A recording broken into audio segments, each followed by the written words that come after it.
What's going on, everybody? Happy Friday, happy holiday season, happy year end 2024, welcoming 2025.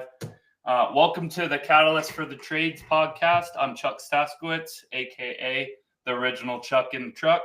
My co hosts are not here today. They are off doing big things. Crystal and Jen can't join us today. So we're going to keep the consistency and bring in a special guest for today and talk about some year-end stuff. I'm really excited. Episode number 2. We're still working out some kinks. I know we're live some areas. We're working on getting live in other areas.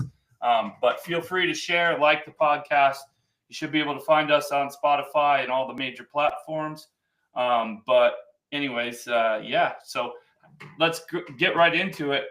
Today, again, like I said, I wanted to talk a lot about year-end stuff, and I'm always looking for something. The last year I sold my company August of 2023, and I've looked back and I've done a ton of reflecting, and people always ask me that if there's one question that I get asked the most, it's really, what would you have done different? Okay, and there's lots of things that I would have done different. I'm grateful for everything that happened, but one of the biggest things that I would have done different is I would have hired a mentor from day one. I waited, in my opinion, I waited too long for that. One of the second things that I would have done is tax planning. And that is, I didn't know everything I know now, even in a year's time or a little over a year's time of exiting the business.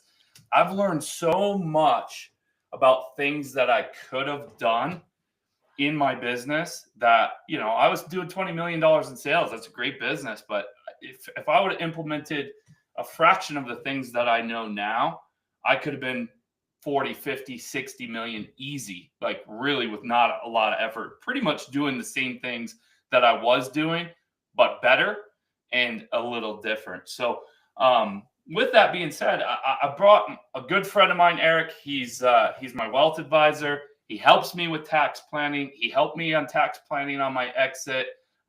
He's really become a great friend over the last year, and we do a lot of work together. I've watched what he does not only for myself, but for other businesses as well. And, I don't want to tell everything about him, so I'd like to introduce Eric. And Eric, let our listeners know a little bit more about you and who you are and what you do. Sure. Appreciate it. And I'm glad to get 100% of Chuck, even though I don't know your co-hosts. I'll take 100% Chuck anytime. So I'm glad to spend the next 40 minutes with you. And really sweet opener too. I had my own podcast for a while, and if I ever start doing it again, I'm going to have to up my game because I was 1,000 times better than mine. But no, so I run my name's Eric Flagel. I actually run 3 companies, Fortune Tax Alliance, which is really focused on, tax mitigation, Family Fortune Financial, which is all things kind of wealth management. So anything that touches a dollar, insurance, investments, all of that. It's kind of your traditional wealth management, if you will, but I like to think we're better. Well, I know we're better.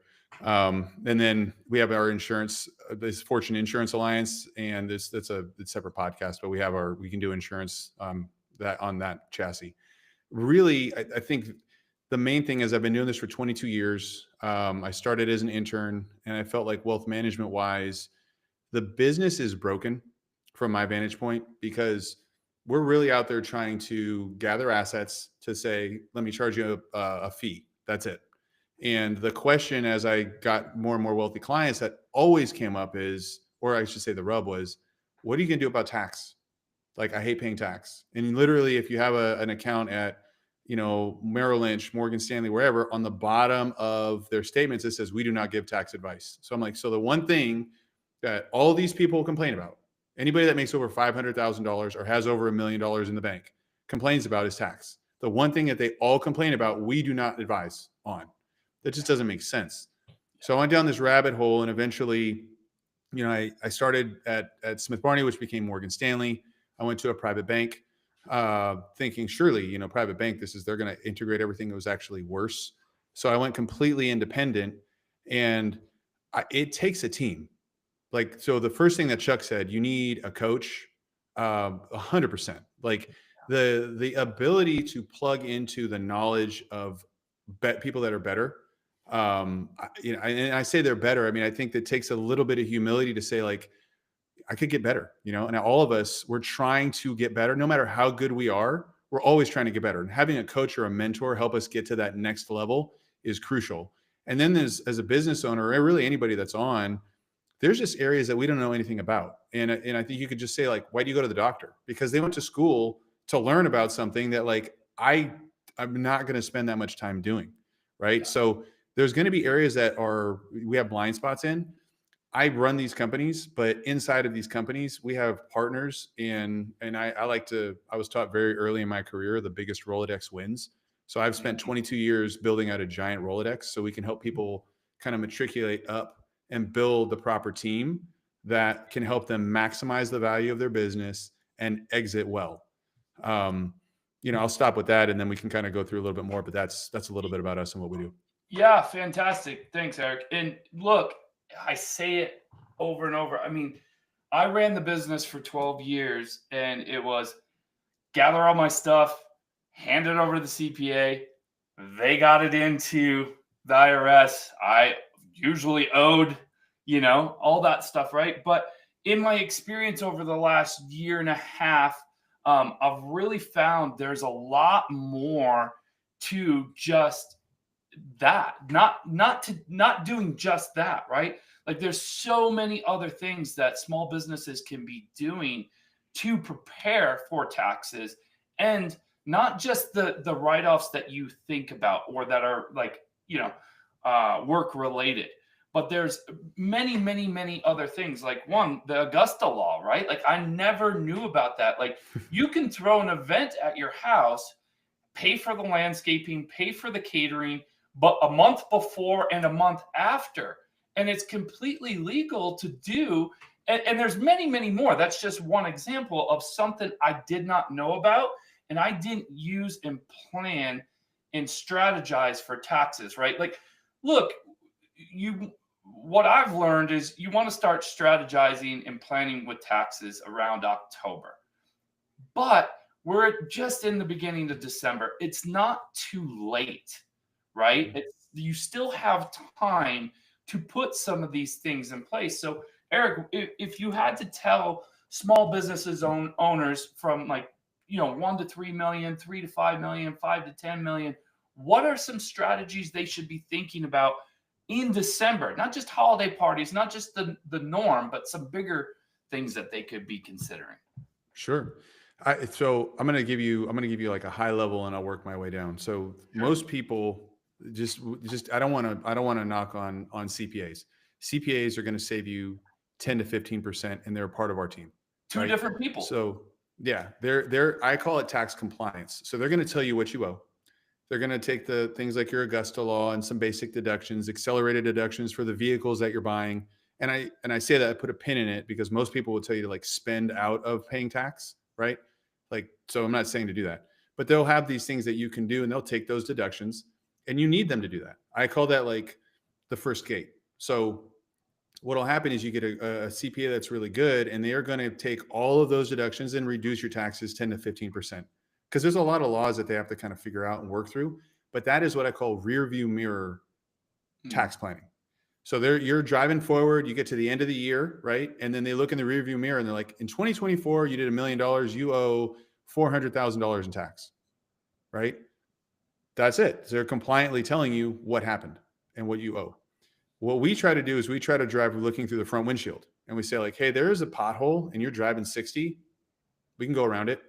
Right. But if you drive looking forward, and that's where Chuck is talking about the tax planning, you're navigating. And I think that, I want to do two things. I want to normalize everyone's experience, which is if this is the first time you're ever thought about tax planning, it's going to sound like, you're going to have one of two emotions. You're going to be like, I want to know more about this. And this is awesome. Or you're going to be like, I don't understand this. This is why have I not heard about it before?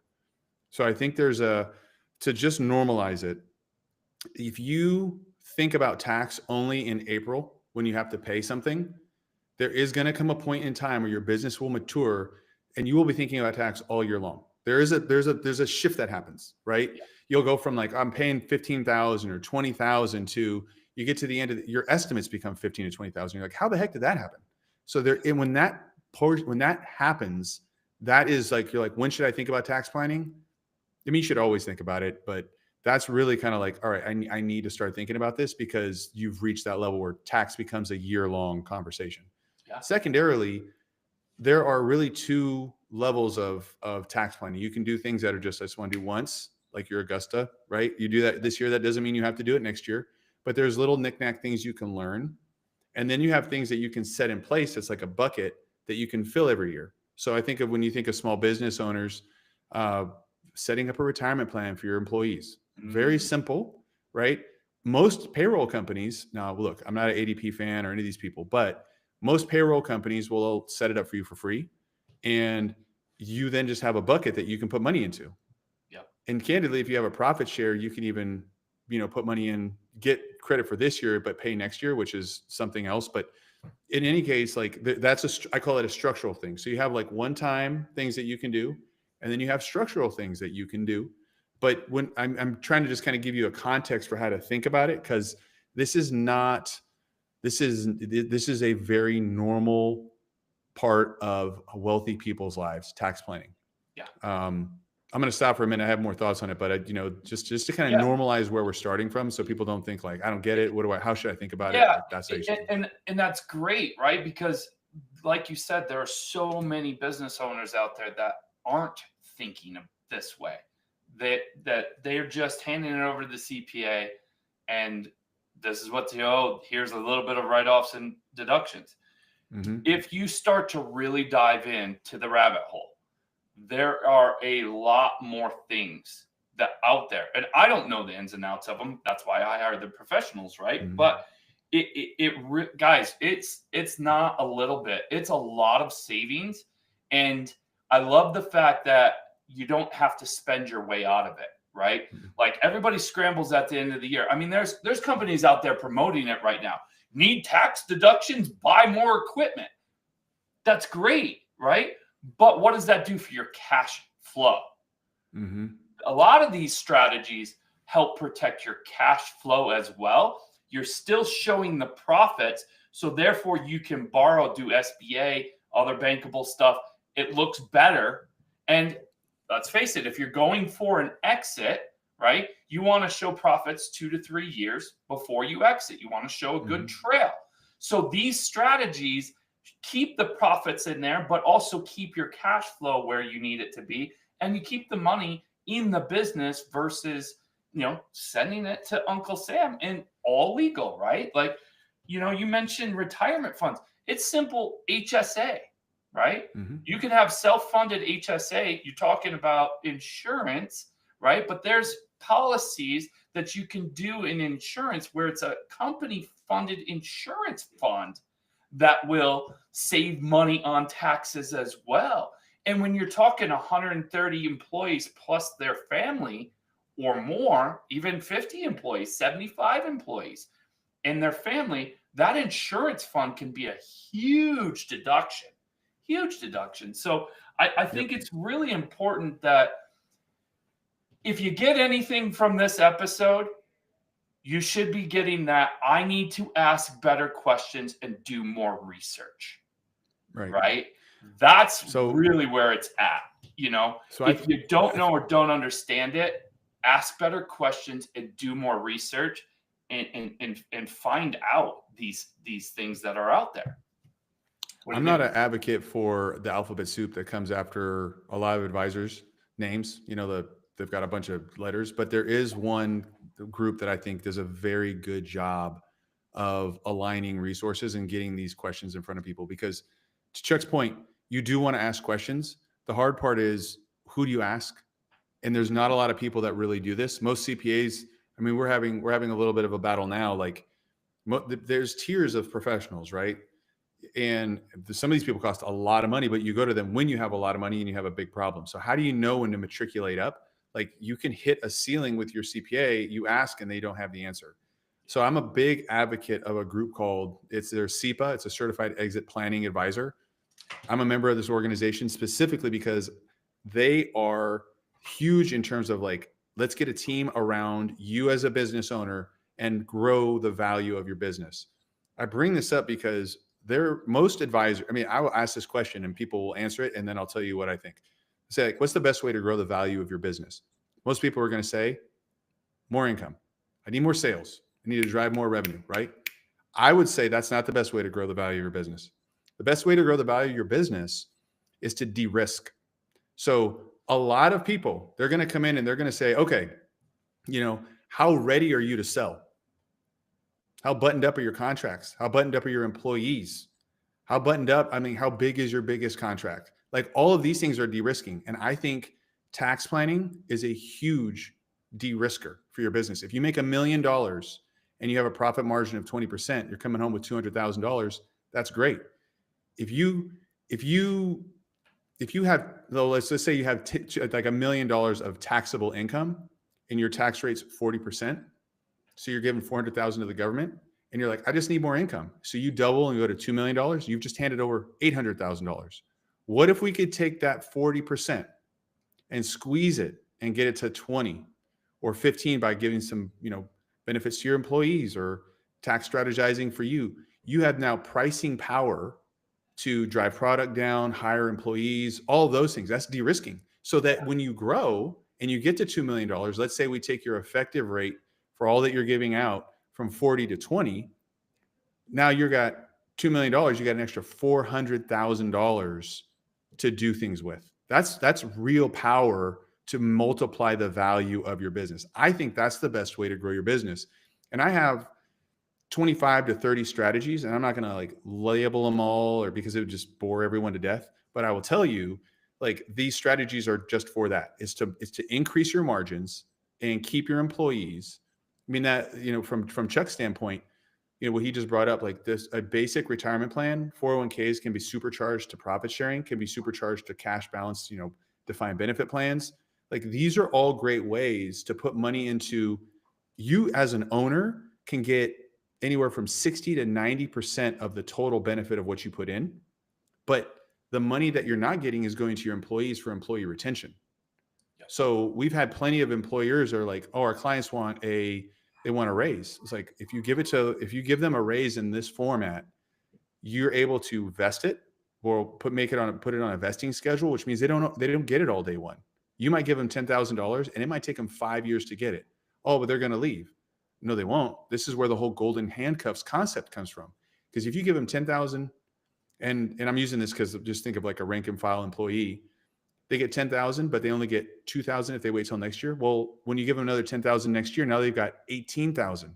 And then in 3 years, they got 26,000, because a little bit is vesting every year. They're going to be thinking to themselves, I can't leave. I've got 20, 25, 30% of my comp tied up in this vesting program. They're getting a raise, but you're also helping with employee retention, and it's tax advantaged. All the while, you could be giving yourself a outsized bonus, growing your personal wealth. And then there's strategies to even, get that out of the way for you as well. But these are huge, huge strategies that can, do it for 3 to 5 years. You sock away $1 million. And when you look at the tax savings, it's absurd. Yeah. Absurd. And I love that, Eric. And look, as you grow, you're going to need more of these things. But don't just think, oh, I'm only doing 600,000. I'm only doing $1 million. That there's not things available for you to do, because there is. There's smaller stuff that you guys can do too that will make a huge impact. And if you're in that phase or in that journey, part of your journey, you're at $1 million, $2 million, $3 million in sales. Now's the time to start asking the questions and doing the research. So when you get to $10, $20 million in sales, you're not missing out on the things that I missed out on for so many years and wish I would have done. Eric, I don't want to go too far down tax, because literally, I'm sure you could talk about it for days and days and days, and it probably will just confuse people. Your viewership will plummet. Yeah. Until they get cash in their pocket, then they'll get excited. But that's exactly it. You don't have to understand it. All you just got to know is you're not writing a bigger check to the Uncle Sam, or you're getting a check back. That's all you need to really know. Just do the research and ask the questions. If you don't know the questions, Eric's information will be available. You can reach out to him. Great resource. Some of the other things that I just wanted to get into real quick, though, is we're talking year end, right? Taxes are very important. You're an expert at it. That's why I wanted to start with that. But we also got to consider, holiday parties, what you're doing for your culture. We talked about retention. Like doing these things can help build your retention and your culture. But getting your team back aligned after the holidays, during the holidays, so on and so forth. It was a huge thing for me, Eric. A huge thing for me every year, right? And at the end, we had 130 employees. Every year in October, I started saying, hey guys, Christmas is 60 days away. Are you ready? Right? We even held budgeting classes for our employees so they could have everything that they needed. Because what we realized was that cash advances or payroll advances were heightening at that year. So, and that was huge. We still have people reach out to us and say, hey, look, your budgeting classes that you did for me changed my perspective on a lot of things. So the other part that I want to talk about too is, getting your team back aligned, like support them. I never did my holiday party at Christmas, right? Reason why is because a lot of emergencies come around the holidays, and we were handling home service stuff. So I said to my employees, I said, look, go enjoy your significant others or your family's party, right? We're going to do ours in February. And we did a little something. We celebrated. We did a potluck, but it was business as usual. And I did a really good job every week and every company meeting from October through January of saying, look, we want you to have the time with your family. Schedule it now. If you're on call, make sure you schedule the time when you're not on call so you have the time and you get the celebration in. We want to support you. The family and your home life is very important. But remember, there's a job to do. Okay? When we hit the ground, we're hitting the ground running. We're not going to slow step into it. We're going to hit the ground and we're going to run. And guess what? Next year is right there too. So when we step into January, we're not going to be slow. We're going to go in. This is our goal for next year. This is what we've got going on. This is what we budgeted. This is what we're doing first quarter. Let's go. Right. And I think a lot of small businesses don't do that. Right. They just kind of let the employees do what they want to do. Right. And it's not about not allowing employees or not encouraging that. Absolutely support the family, all that stuff, but also reminding them, hey, we got a job to do. If you wait or you don't have these conversations, you're going to find yourself, it's going to be the end of January, middle of February, and you're going to be like, whoa, I am way behind for my target this year. And you got a lot of ground to make up. So if you start, right before Christmas, guys, I want you to have a great time, enjoy, safe, healthy. Every holiday that came around, I said, if you need an Uber, you had a few too many drinks, make sure you call me. I don't care what time it is. I'll either come get you or I'll send an Uber, right? But that led into, hey, we're going to hit the ground running. So I feel that that's important to go along with these year-end episodes that we're in right now. And yeah, I'm sure you experience it with your team too, right? Like you're not doing home services, but you've got a lot of planning to do for year end, a lot of clients to answer to right now. And you got to make sure you bring your team back aligned saying, hey guys, have fun. But remember, this is the job we're doing. Yeah. It goes to like the 5 steps that we kind of go through with de-risk, then strategy, then what you're going to do with it. Then you like build efficiency on the strategy, then you grow, and that builds that culture. And this is, there's tons of, workflows that you can do, but everybody kind of knows kind of that EOS traction, an entrepreneur operating system, that monthly or quarterly kind of gate module. And it just keeps everybody kind of growth oriented. You throw it in however you want. We kind of hit the end of the year, but we bonus quarterly. We have we have quarterly goals so people can get them a little sooner. and then it just kind of like, it just keeps everybody focused, eyes on the prize. I talked to you about this before, Chuck, and I've talked to other people too. A year-end bonus doesn't have the excitement that I think people think it does. You were talking about how like parties are better than Yeah, these bonuses yeah. to a degree. Yeah, great know? point, Eric. And I'm glad you brought that up because I wasn't going to. I didn't have it in my notes to bring it up. I did cash bonuses for 9 years. The last 3 years, as we grew, it wasn't feasible. I couldn't do it, and I remember the year that I had to stop doing it. Right, and it did something for me because I'm like, oh, everybody's gonna leave, everybody's gonna be mad.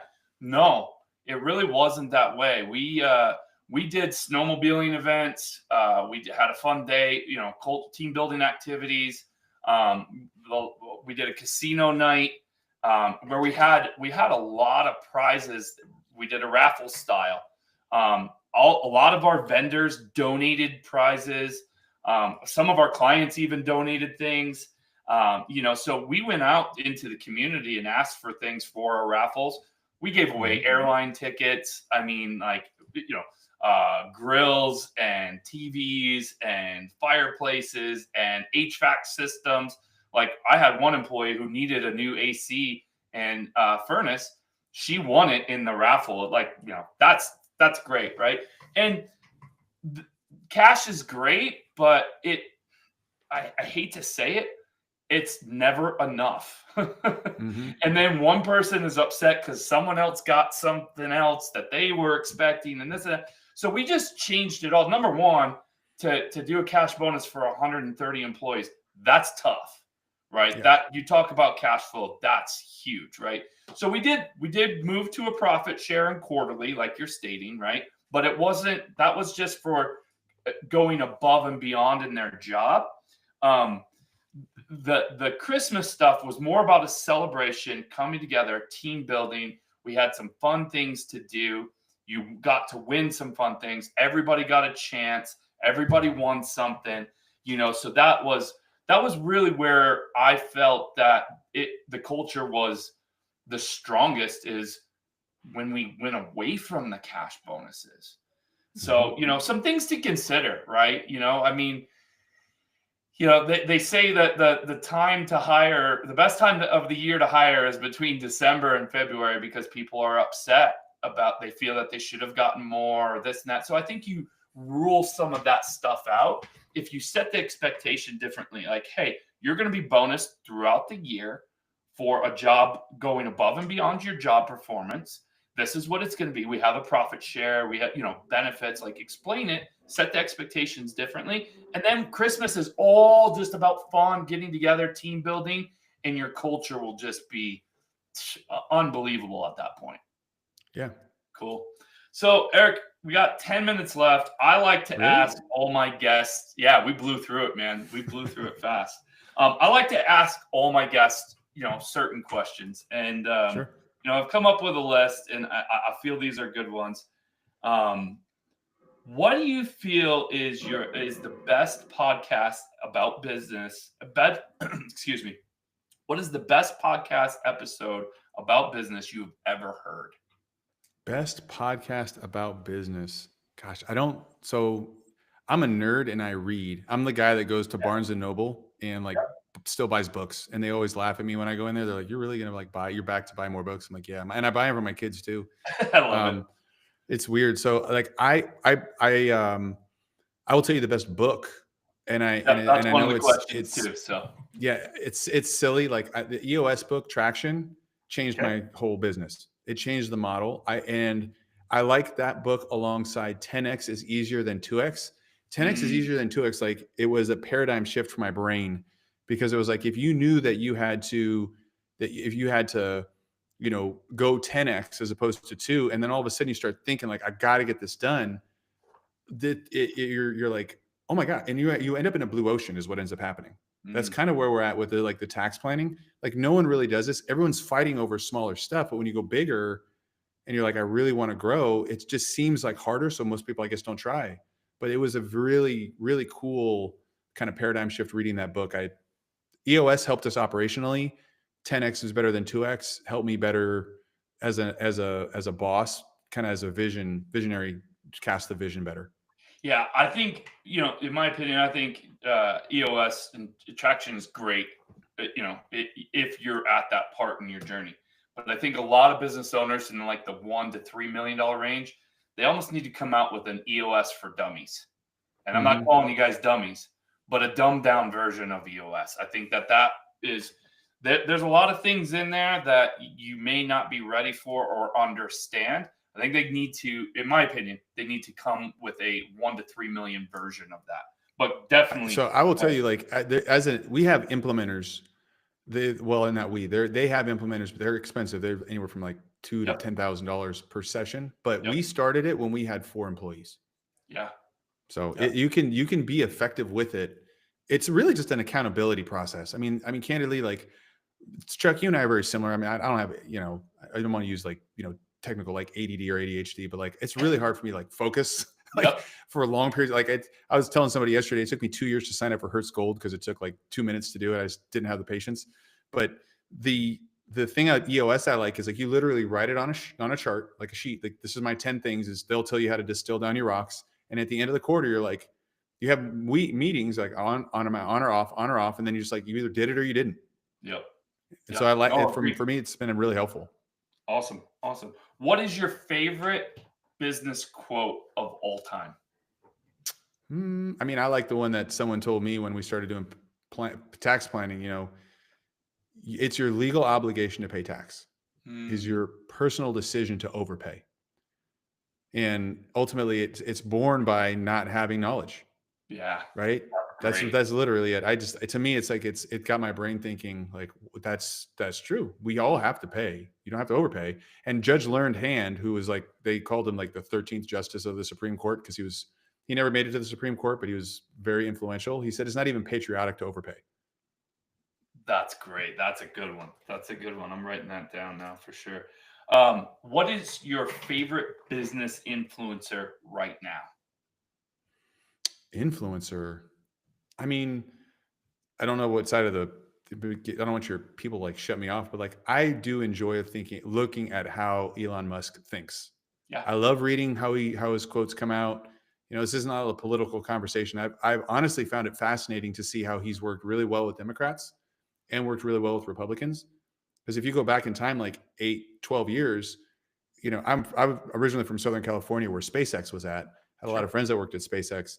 I was blown away how much he got government funding for, green energy stuff like Tesla. And, it's just like his companies are government funded. Like, how does he do that? And so I would always watch how he would think and talk. He has found a way to reach across. Now, obviously he seems very Republican friendly, but I wouldn't be surprised to see this guy in 5 years be stumping or walking around with whoever the Democratic nominee ends up being. He's very savvy. So I like to watch. He's smart and he's not even from this country.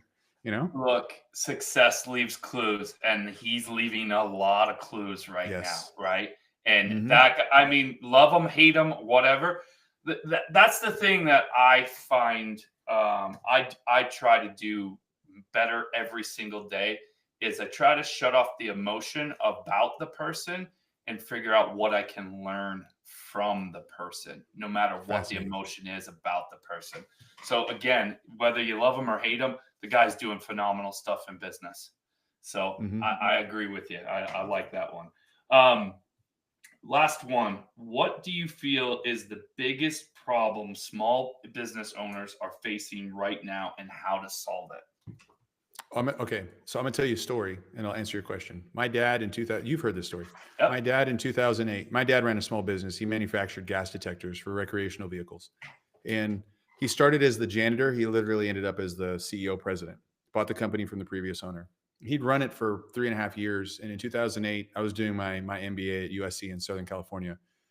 He's like, something's wrong. And people are if you got young people watching, they won't remember, but 2008 was awful. Like gas prices soared, the economy tanked. So you think about it, for a company that's selling gas detectors to RVs, like no one is buying an RV. So his customers were seriously like going out of business or shutting the doors or whatever. So he's like, what's going on? So I'm going in expecting to see, bad books. And it's true. It took me about 30 minutes to realize he was running in the red. Took me another 30 minutes to realize he was running in the red and had been for 2.5 years. How does that happen? So he had a 30 plus year CPA. He had a longtime financial advisor, a personal banker, 2 attorneys on staff. Everybody was doing their job. But this is, this is the part that I struggle with the most in my job. At some point, small business owners need to level up.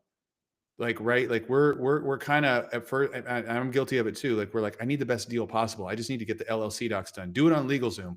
I need you just get somebody to do my taxes. Just like do whatever you need to do to get it done. Right. And so you have this kind of hodgepodge team. I call it a Frankenstein team. And if your Frankenstein team wakes up and starts doing whatever it wants to do, you can't control it. And that's what happened to my dad.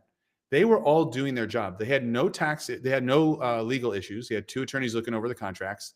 They had no tax issues because they were writing everything off in inventory. They were asset allocated, right? Which did, the stock still went down, so he still lost money in 08. And and this was the kind of the crux of it all. The banker was happy to keep extending him credit, personally guaranteed. Yeah. So we had a decision to make in 2008. Do you want to potentially go personally bankrupt, or do you want to just cut ties right now and go and declare business bankruptcy and save yourself the uncertainty? It was like going to a funeral when he shut the business down. Yeah. And he shut the business down because he had a team that did not talk. They were not collaborative.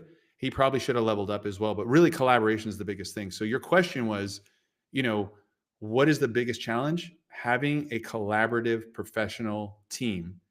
If you have that, and this is where, going back to how we start, I am not some kind of savant. Someone on your podcast might call me and say, hey, Eric, help me, blah, blah, blah.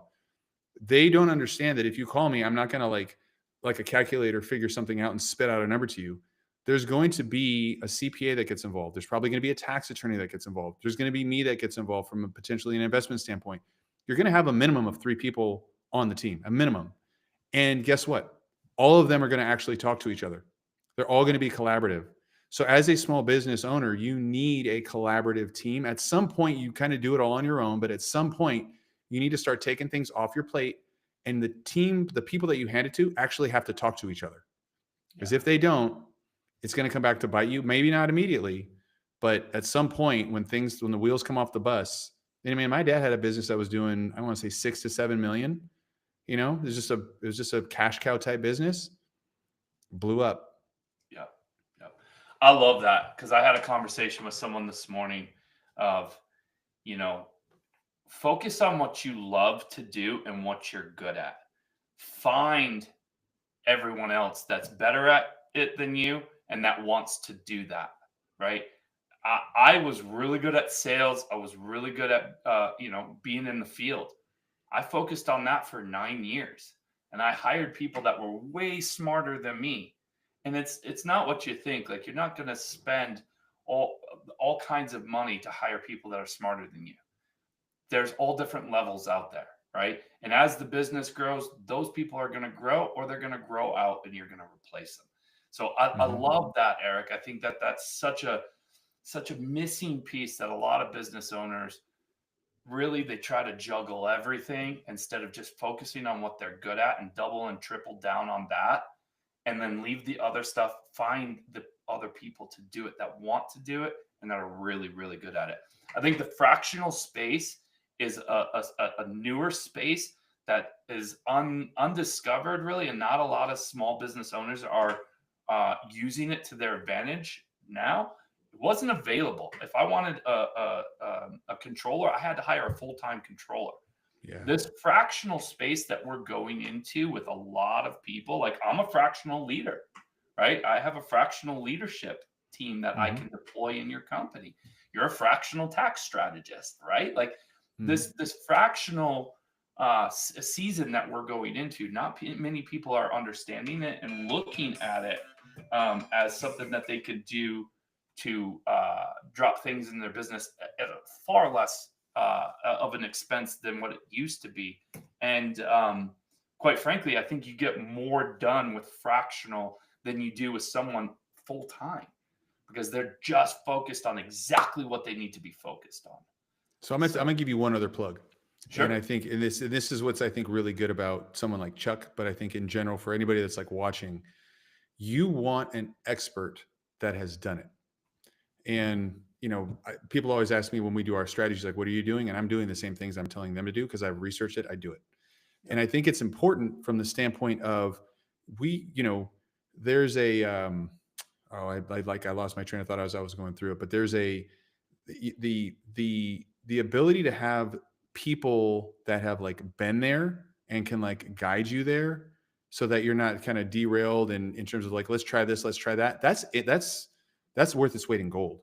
So you being like a fractional leader and going out and actually saying like, okay, I've been there before. Here's where we go from an experiential standpoint is huge. And that's kind of where these, and it's not to, this is how you can tell a small minded or just like a lower level person from a higher level person. They're not necessarily willing to learn. Yeah. And if they're, you were out there willing to learn, you're always kind of, sharpening the saw. Here's where I was going with it. So the designations that people can have, those are great, but you want someone that's actively doing it at the time. So I bring this up from a financial services standpoint. There's a, CFP and all these things. And they're like, oh, I've got certified in estate planning, I've got this, I've got that. I do too, but I have a top tier estate planning attorney that I'm going to go to because he has to stay sharp to keep his job. And if something happens to him or he gets lazy and doesn't call me back, like I will take all of my business and move it over here. So there's leverage in working with someone that's in the best in their field. I mean, we put a lot of people in certain areas. It gives you leverage in price. It gives you leverage in access to expertise. So this is really where someone like a Chuck is going out and sharpening his saw and meeting with, who'd you meet with for breakfast? Mark Evans. Yeah. I mean, Google this guy. I have not eaten with Mark Evans because I'm not in the space that Chuck is to be able to get access to these people. So I think if I wanted to go have dinner with the guy, it's like $500. So it's like, these are the types of things. And he's going to extract information and serve it up, and then distill it. You'll know your clients, distill down, like, what do they need what do they really need? Like, they don't need to go to a full 2-hour seminar. I'm going to distill this into like 5 minutes and boom, give them what they need. That's why it's fractionally beneficial. You're spending all your time becoming an expert to come in and give them, in 30 minutes, what it took you a lifetime of experience and some sharpening of the saw to hand them on a platter. And we do the same thing on the tax planning side. That's why I'm not going to come in here and pitch anything because I don't know who I'm talking to. But if someone were to call me within 20 to 30 minutes, I would be able to tell them like, boom, boom, boom. I mean, I don't want to guarantee anything, but our guarantee is if I can't show or find an immediate monetary benefit, I will not let someone become a client. Yeah. Unless they see like net at least a 2x from what they pay us. At least I try to get to a 4, but sometimes the numbers are just huge. But in any case, like if they don't see at least a solid monetary benefit, I just don't let them become a client. Yep. Period. There's no point. Putting your money where your mouth is, Eric. That's it. Well, thank you, my friend. We're out of time, guys. Thanks for everybody that tuned in. Like and share, please. We're episode 2. You know how it goes. We got a lot of traction to build here. Next week, my co-host will be back. We'll be doing another live session next week for you guys and continuously doing them every week from here on out. So like, share, find us on, Apple, especially in Apple and Spotify, like and share there. That's phenomenal. That really helps us get in front of more people and get this information across. Feel free to reach out and say, hey, I want to see an episode of this. I want to see an expert at this. I want that. We love the feedback. We'd love to bring you exactly what you want. We're trying to do our best to make it relative from the startup company all the way up to 50, 60, $100 million a year companies. So again, thank you guys. We'll see you next week. Thanks, Chuck. 100% of Chuck. That's awesome. Thanks, Eric. Yeah, man.